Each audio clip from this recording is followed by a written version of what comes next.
छत्रपती शिवाजी महाराज वस्तू संग्रहालय यांची समाज विकास माध्यमिक व उच्च माध्यमिक विद्यालयास भेट काय आहे नेमकं या म्युझियम मध्ये आणि या विद्यार्थ्यांनी काय शिकलं आहे आपण आपल्या समाज विकास विद्यालय सागवच्या युट्यूबच्या व्हिडिओमध्ये नक्कीच बघू। आम्ही छत्रपती शिवाजी महाराज वस्तू संग्रहालय मुंबईतून आलोय। बरोबर। आम्ही सगळे एज्युकेशन डिपार्टमेंट मध्ये आमची टीम आहे आणि हा जो बसमध्ये आपण उभा असलेला म्हणतात म्युझियम ऑन व्हील्स किंवा फिरते संग्रहालय। ओके। तर आमच्या म्युझियम त्या या बसमधली मेन थीम अशी आहे की आम्ही तुम्हाला दाखवतो शिल्प कोणते तर एन्शियंट स्कल्पचर। आता भारतात महत्त्वाच्या 3 संस्कृती होत्या कोणत्या तर हिंदुइझम, जैनिझम आणि बुद्धिझम। आता या तिन्ही संस्कृतीच्या लोकांनी आपापल्या देवी देवतांची कल्पना केली आणि त्या कल्पनाद्वारे आपल्या देवी देवतांना ऊन जसं असतं ते हत्तीच असतं आणि शरीर जे असतं ते माणसाचं असतं। त्याला म्हणतात समिश्र एनिमल्स किंवा समिश्र देवता। तर असेच देवता आपल्याला बाहेर पण बघायला मिळतात कुठेतरी इजिप्त, सिरिया, ग्रीस, रोम। तर आपल्याला ह्या एक्झिबिशन मार्फत हे दाखवायचे की आपल्या संस्कृतीमध्ये आणि बाहेरच्या संस्कृतीमध्ये किंवा त्या कंटेम्पररी संस्कृतीमध्ये काय साम्य होतं आणि काय वेगळं होतं। तर आपल्या भारतात अजून एक एक्झाम्पल दिलं तर आपल्याकडे गंगा नदी वाहते।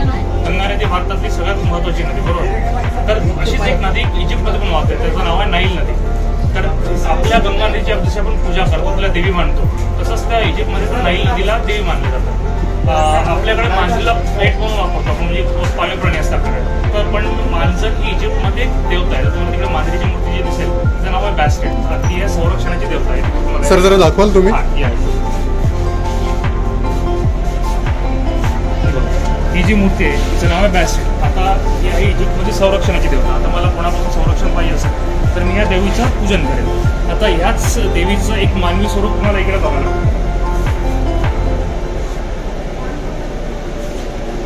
त्या केसमध्ये। आता मी तुम्हाला समिश्र देवतांबद्दल सांगितलेला कंपोजिट मिक्स देवता म्हणतात। ही जी तुम्हाला पिवळ्या कलरमध्ये दिसते ही आहे बॅस्केट। आता जो चेहरा मांजरीचा आहे आणि हिचे हातपाय हे माणसांचे आहेत। आता असेच इजिप्तमध्ये पण देवी देवता ज्यांचा चेहरा फॅल्कनचा आहे। त्यानंतर आपल्या तुम्हाला दुसरं दिसेल तर आयबीसचा लोक आहे किंवा मग जी चाइल्ड बर्थ किंवा प्रोटेक्शनची देवता असते, म्हणजे बाळांपणात जेव्हा आईला मुलगा होतो त्या काळात पण त्या देवी देवतांना पूजा करायचं म्हणजे हा तावर आहे। आता तुम्हाला दिसतो हिप्पोपोटामसच्या रूपात तो तावर आहे हा ब्लू कलरचा।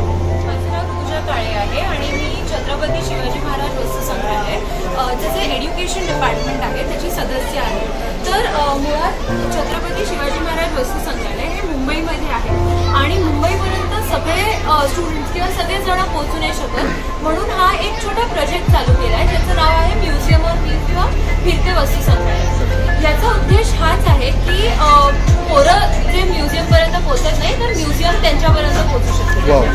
तर आम्ही असंच महाराष्ट्रामध्ये गुजरात, कर्नाटक, गोवा सगळीकडे भरपूर ठिकाणी येऊ शकतो। ज्या पद्धतीने आता ही जी मुलं येतात हे म्युझियम प्रत्यक्षरित्या तिथे जाऊन पाहू शकत नाही, त्यामुळे तुम्ही आता असा एक इव्हेंट राबवलाय की सगळ्यांना तो बघायला मिळावा नाही। आपण बघू शकता पाठीमागे बऱ्याचशा मुलांनी आतापर्यंत म्युझियम बघितलेलं आहे आणि यानंतरून आता हा मुलांचा क्राऊड जो म्युझियम बघण्यासाठी इथे थांबलेला आहे। आपण पुन्हा एकदा मॅडमांशी आपण ते पोरांच्या सिलेबसवर आधारित असतात। मुलांना वेगवेगळ्या टॉपिक्सवर म्हणजे प्रॉपर हँड्स ऑन एक्सपिरियन्स मिळावा हेच आमचा उद्देश आहे आणि मुलांचा सुद्धा आम्हाला खूप चांगला रिस्पॉन्स मिळतो। आम्हाला बरेच प्रश्न विचारले जात आहेत आणि त्याची उत्तरं सुद्धा देताना आम्हाला पण काही नवीन माहिती कळायला मिळते आणि त्यांचा सुद्धा काही एक्सपिरियन्सेस आहेत ते आम्हाला ऐकायला मिळतात। सो ओव्हरऑल खूप चांगला रिस्पॉन्स आहे इकडे आणि मुळात तेच आहे की मुलांना खूप मजा येते कारण खूप नवीन काहीतरी बघायला मिळतं। जनरली जे फक्त आपल्या पुस्तकातली जी माहिती फक्त वाचून काढतो ती आज प्रत्यक्ष त्यांना शिल्पांच्या माध्यमातून बघायला मिळते। सो त्यातल्या त्यात हा खूप सक्सेसफुल व्हेंचर आहे। Thank you ma'am. नमस्कार, मी आत्ताच तुमच्या छत्रपती शिवाजी महाराज वस्तू संग्रहालय मुंबई यांच्या मार्फत प्रताप पाटील आणि काळे मॅडम यांनी जी इन्फॉर्मेशन दिली त्यानंतर मला तुम्हाला काही प्रश्न विचारायचे। तुमच्या हातामध्ये मला एक पॉम्पलेट दिसतोय, यामध्ये एक्झॅक्ट काय तुम्ही प्राचीन शिल्पासंदर्भात बहुतेक माहिती त्यात दिली आहे। या व्यतिरिक्त आपल्याला जर काही माहिती असेल तर आपण प्लीज कृपया आम्हाला सांगा।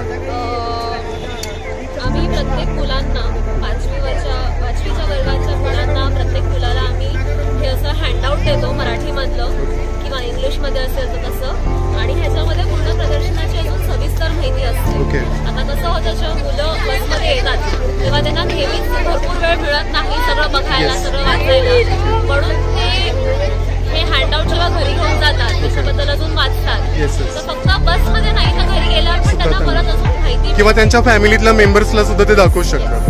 आणि ह्याच्यामध्ये आमच्या म्युझियम बद्दल आणि आमच्या प्रोजेक्टची पण थोडी माहिती आहे. Thank you ma'am. आपलं नाव नाही सांगितलं. माझं नाव Kashyapi Rane. Thank you so much.